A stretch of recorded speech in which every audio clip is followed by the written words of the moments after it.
Hi guys, another DIY na naman tayo. Ngayon, kakalikutin natin yung twin pot big brakes para kay Remy. Ito yung two pot na pinatanggal ko na dun sa pagawaan. Kasi wala ako nung pressure tank na yun kasi yung ginagamit para mabunot tong ano minsan itong piston. Dito, binoblow nila ng, di ba malakas kasi yung pressure nun. So, lalabas siya. Dinala ko na lang siya sa isang shop sa Bae, sa Memtech. Tapos, ang gagawin natin, i-restore ko to yung buong big brake kits niya. Tapos, i-repaint ko na rin. Meron na akong binili din na rattle can lang naman siya, spray paint. Kasi yung condition nitong mga brakes, na-stuck siya sa isang junk na kotse. Tapos, kinatay lang natin. Yun yung katayan nating Corona. Bali, isang buo siya nung binili ko. Tapos, ito yung mga inclusion nun. So, bukod dun sa iba pang parts na mahalaga. Ito yung isa sa mga nakuha nating maganda. Ito yung disc brake na malaki. Compare dun sa stock na gamit ngayon ni Brin. Bali, yung condition niya kasi dahil na-expose ng matagal sa ulan pati sa init. So, nag-build up na siya ng malaking kalawang. So, dito, iliha ko lang naman itong hub. Tapos, ipa-reface ko na lang yung pinaka-plate niya sa may disc para maganda na ulit balik. Alindog na siya. Ito na, nililiha ko na lang. Or, bumili na rin kasi ako sa Shopee nitong mga wire brush. Yan, ito binili ko lang sa DV Mart. Baka sakali lang ako na kailangan siya para mapabilis din yung pagre-restore natin. So, gagamit ako ngayon ng grinder. Tapos may flap disc din. Then itong wire brush. Mga ano lang yan, just in case. Meron ako ditong 80, 120, tsaka 800 grit na liha. So, ayan. Ito yung i-restore natin. Bali, natanggalin ko lang itong mga boots, itong mga oil seal. Let's hope na good condition pa siya, wala pang punit para hindi na tayo bibili ng repair kit. Ayun, yung isa natanggal ko na. Pero may wire kasi yan sa loob, kaya kailangan lang din mag-ingat. Ayun, hindi ko na siya hugasan, irerekta ko na siya na iwa-wire brush ko na lang muna agad. Then kapag hindi nakuha sa wire brush, ito, pag hindi nakuha sa ganito, gagamit ako na lang siya ng grinder na merong wire brush na bala. Ang una kong gawin, tatanggalin ko lang yung mga boots. Yung boots dito sa may pin guide boots. Ewan ko yung tamang term pero basta mga boots sila, mga rubber seal, rubber boots. Tapos ito yung natira na lang dun sa brake pads kasi nito. Which kinompare ko kasi dun kay Remy. Magkaiba sila ng model. Sabi natin si Remy kasi ay pang Celica. Yung i-restore natin, i-rebuild natin, hindi siya same na pang ST205, pang Celica. So nung kinompare ko yung pads dun sa pang Celica, mas malaki yon. Tapos ito iba. Siguro sa ibang model pa to ng kotse galing. Siguro sa Levin or sa Corolla. Hindi ko sure, hindi pa ako familiar. Kaya looking for pa ako nung kaparehas nito na size. Para maging safe din si boots, kailangan ko na siyang tanggalin dito. Kasi yung iba, shortcut method yung pag-i-spray nitong caliper. Kumbaga, hindi na nila binubunot sa mismong kotse. Tapos, maglalagay na lang sila ng dyaryo or mga pantake para dun sa mga hindi ma-sprayan na paint. Pero sa case natin, gagawin natin, i-restore natin yung mga kalawang kailangan tanggalin. Tapos saka natin i-repaint din. Kasi hindi naman ako nagmamadali sa pagkakabit nito dun kay Brin.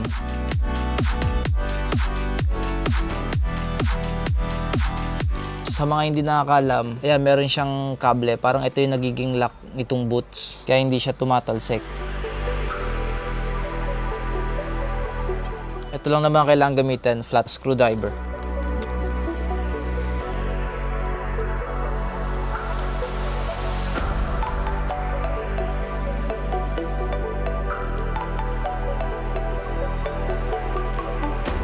Yun, natanggal ko na yung piston boots dito sa dalawang caliper. Kaya set aside na lang muna. Ngayon naman itong dito sa may mount, sa may bracket, yung kailangan tanggalin. Medyo bagaspang na siya pero ayan, tatanggal pa naman. Medyo nagalanganin nga ako tanggalin to kasi baka masira. Pero dahil sira na naman siya, kita nyo, sira na talaga siya. Total, dahil sila na naman siya, papalitan ko na lang ito siguro. Kasi meron pa yung parang plate dito. Ayun mismo yung tinatanggal, isang buo siya.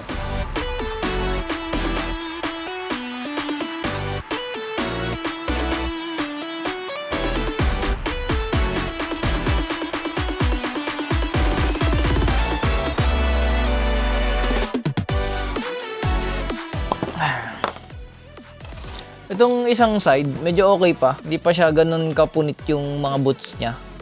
Kaya yung pin lang mismo yung tatanggalin ko na lang. Kaso medyo nakadikit na siya kinain na talaga ng dumi tsaka ng kalawang. Tapos yung mga pin sa brake pads, tatanggalin ko na lang din. Kasi yung ibang brake pads, may kasama ng ganito kapag binili mo. Tulad ng Brembo. Pero may ibang brand din naman na walang kasamang pin.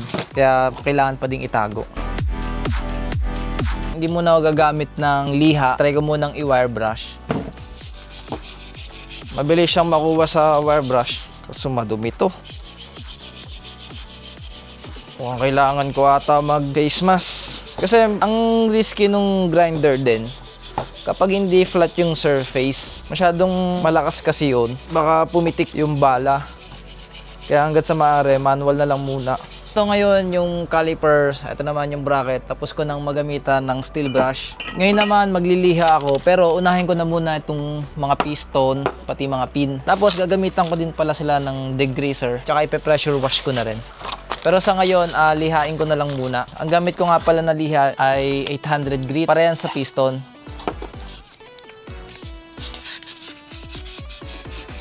Unting apply lang ng pressure. Iwasan kasi natin na maging kanto yung pagkabilog nito. Ito lang naman kasi may contact dun sa pinaka-caliper.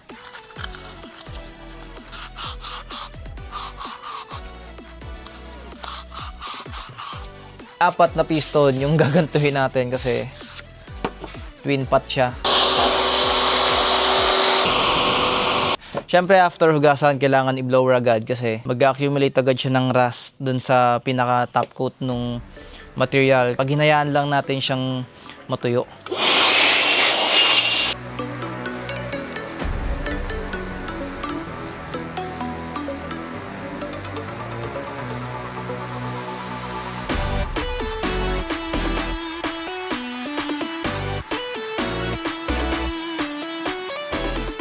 First phase ng pag-restore nitong brake kits, we're done. Hindi ko na lang siya lilihain kasi hindi naman kailangan gawing smooth yung finish nitong calipers tsaka ng brackets. Kaya ang gagawin ko, re-recta primer ko na lang siya tomorrow kapag mainit na yung panahon kasi hindi advisable na mag-paint kapag gabi or kapag malamig yung surroundings kasi magbubula yung paint. Kaya sa gagawin natin, papatuyuin ko na lang siya. Total, na-blower ko na naman. Ayun, punasan ko na lang siya ng tissue. Then ito na yung mga pistons, mga pin guide.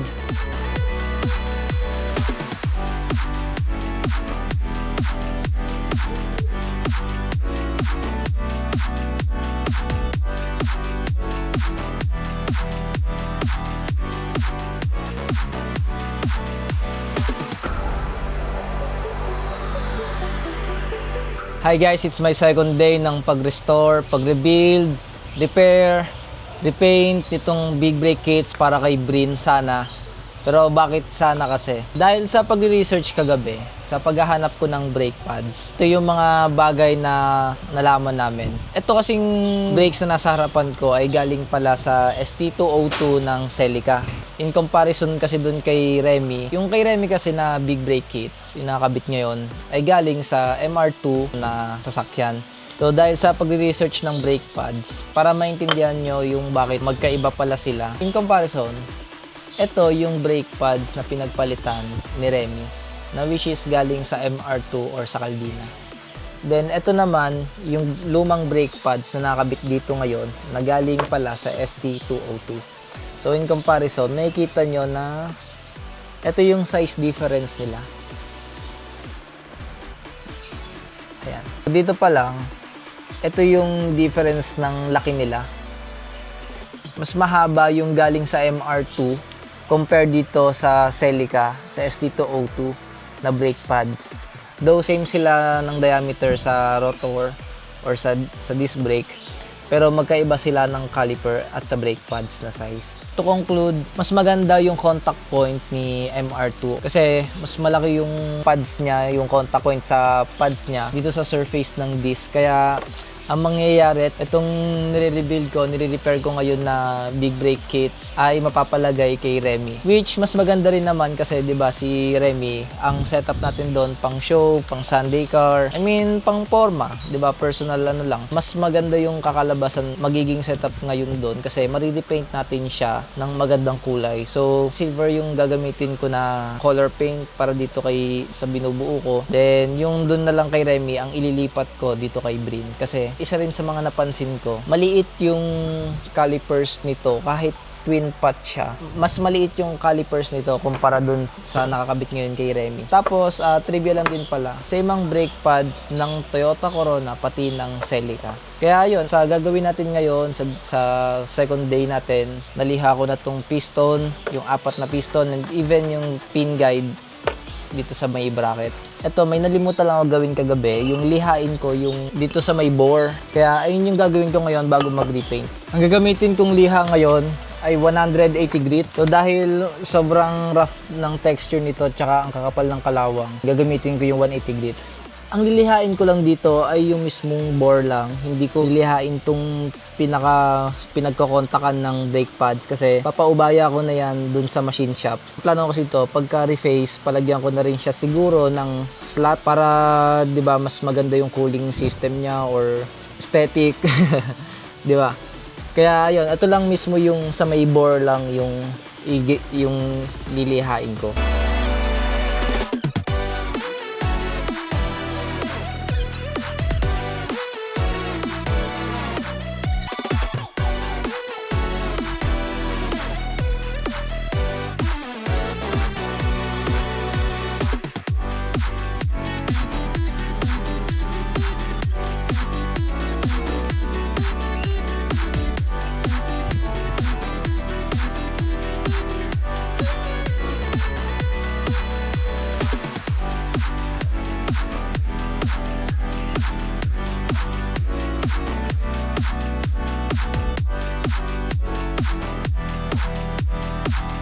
Ito yung gagamitin ko pang pintura. Pilox lang siya na Bossny. Tapos, hindi na rin ako gumamit nung high temp kasi gumamit na ako dati nung high temp pero nasunog pa din dun sa dati kong nirepaint na caliper. Try ko naman tong Bossny lang para at least makita ko rin kung ano yung mas maganda ang kapit. So, meron ako dito ngayong primer na primer gray.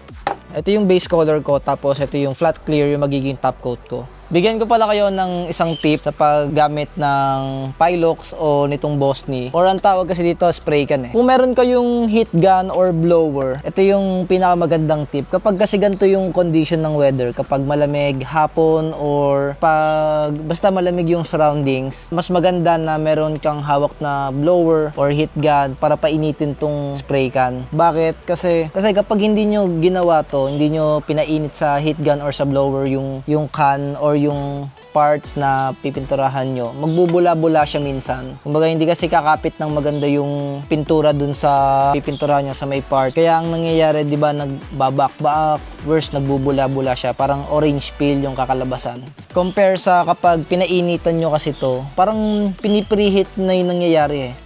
Pinipreheat na yung paint, yung nasa loob nito. Tapos mas maganda na kapag yung parts na pipinturahan, for example, itong mount, maganda na painitan din to para mas ma-absorb agad, mas dumikit yung pintura, yung spray can, yung Pilox doon sa item na pipinturahan nyo. Ayun, nalaman ko lang din sa ibang nag-DIY na mas magandang painitin muna nito. Preheat muna. Basta pag mainit na yung can, ayun, sa kanya ibuga.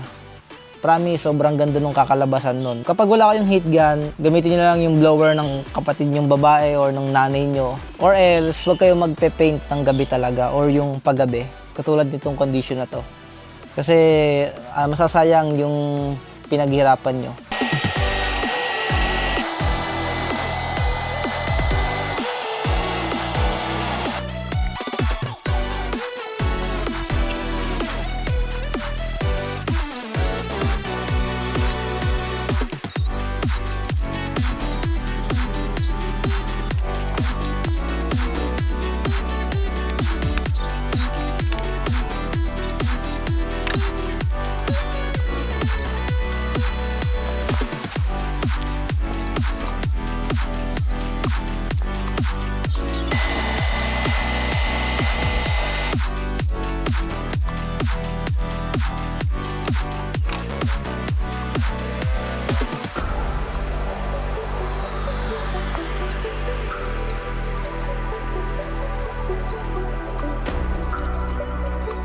Ayun guys, kung makikita nyo, sobrang kintab niya pero may magic yan mamaya. Ayan na siya ngayon, kulay silver na. Baka magtataka kayo, sobrang kintab naman. Pero ang magic kasi na, tandaan nyo ba yung flat clear na isa nating pang top coat? May isa pa tayong layer na top coat which is yung flat clear. Siya yung magbibigay dito ng finishing look na mukhang OE. Kasi hindi siya yung gantong kakintab na silver. Ito mukhang ano na eh. Di ba mukha na siyang halos chrome. Di ba kita niyo yung reflection mula dun sa floodlight nating malupit. Ayan guys, may realization ako ngayong gabi. Dahil iba na yung weather ngayon. Medyo lumalalim na yung gabi. Nagiging malamig na yung paligid dito. Hindi yun yung best time para maglagay ng top coat. Kaya sa case na to, ipagpabukas ko na lang to. Tulad nga ng sabi ko kanina, hindi dapat minamadali yung process dito sa pagpe-paint kasi malaki yung chance na kapag minadali mag-end up na baka ulitin ulit yung kung paano yung ginawa nung simula from the start, di ba?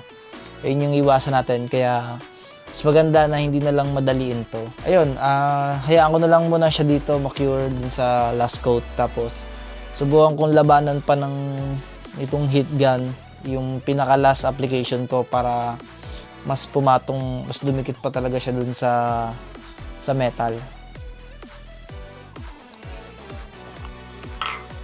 Hey guys, day 3 ng ating project ngayon sa pag-repaint nitong big brake kits para sa ating project. Instead na gumamit ako nung heat gun or nung blower para i-preheat yung spray can natin or yung Pilox. Ayan, dito ko na pininit sa araw kahit yung mga parts natin na pipinturahan. Ayan, ginamit ko yung sikat ng araw kasi sobrang init. Nakita nyo yung kintab nung pagka-silver niya.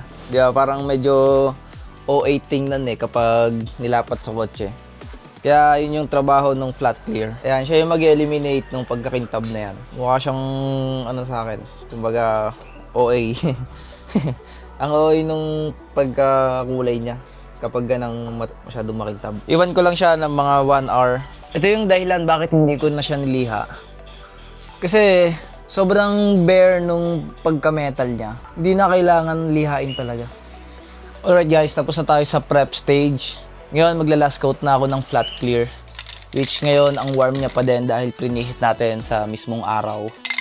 Ayun yung advantage. Tsaka ang ganda ng weather ulit ngayon. Unlike kahapon na cloudy. Guys, bigyan ko kayo ng comparison kung anong pinagkaiba nung may flat clear versus dun sa silver lang na walang flat clear. Dito sa malayo, kita nyo na yung difference, di ba? Yung kaninang binabanggit ko, kita nyo yung parang reflection, yung shine nitong silver compare sa kapag nilagyan ng flat clear, di ba? So para siyang nag-darken kasi nga napatay na, na-eliminate na yung reflection mula dun sa silver.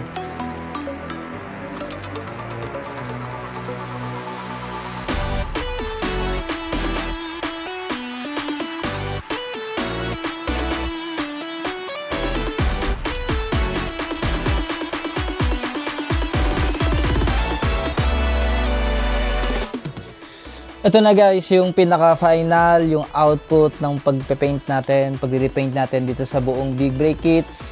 Ayan, kung nakikita nyo, hindi na siya yung bare metal na ito yung dati niyang condition, sobrang brown, sobrang rusted, 'di ba?